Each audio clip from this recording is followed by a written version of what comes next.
सुद्धा युट्यूब गुगलच्या माध्यमातून तो सुद्धा आपल्या पुढे चाललेला आहे. त्यामुळे त्याला त्याची गरज आहे. त्याची जी क्षमता आहे त्या पद्धतीने आपल्याला त्याला तसा तो खुराक द्यावा लागणार आहे, तरच तो शांत बसणार आहे. हुशार विद्यार्थ्यांना जर म्हटलं तू त्या शब्द सरावाच्या गटात बसतो बसत नाही किंवा बसला तर तो काहीही करत नाही.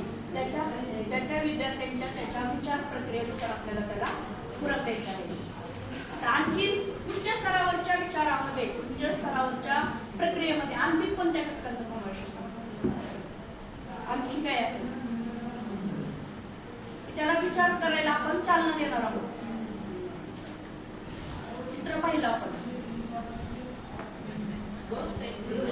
गोष्ट बघा, कल्पना विस्तार असेल किंवा गोष्ट आपण सांगतो आणि त्या गोष्टीचा सारांश किंवा त्याचा बोध काय आहे ते आपण त्यांना सांगायला सांगितलं तर तो विचार करणार आहे. त्याच्या विचार